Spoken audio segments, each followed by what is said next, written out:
When I was in school, a teacher sent me to go and stand in the corner because she said I was talking. And I felt that it was an egregious act. So, they give you these little incentives to be a servant.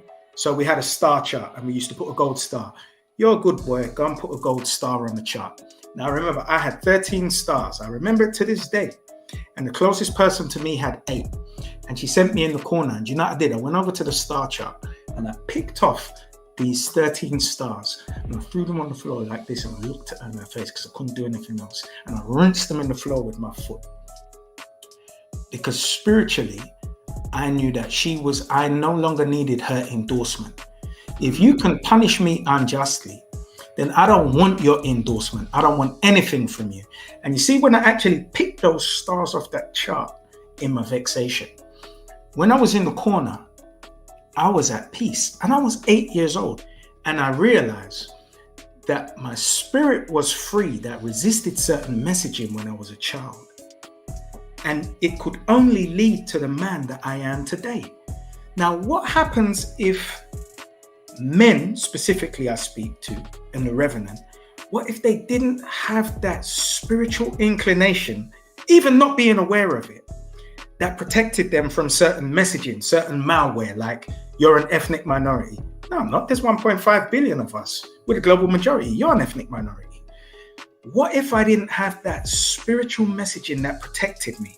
What if I didn't have that spiritual messaging that made me read Malcolm X at 17 years old and gave me a framework for life?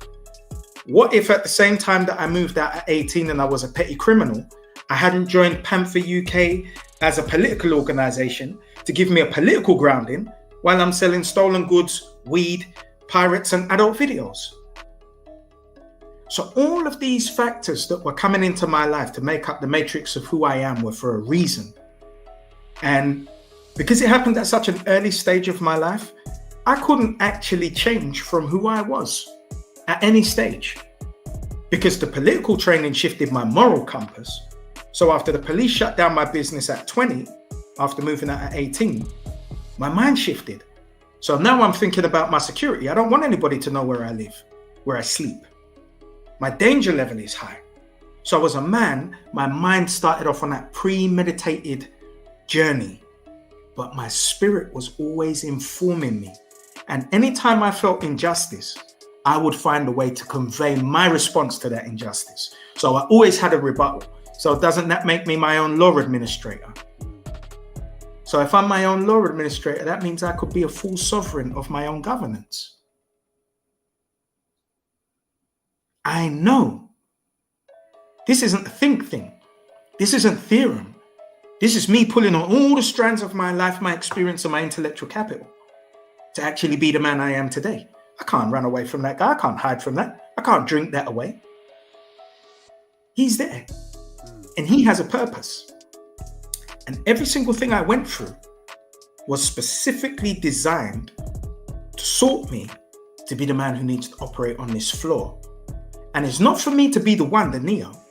It's for me to train the weapons who are dangerous, but don't have the GPS to be impactful at their highest capacity. That's why I'm here, to convey that. It's powerful.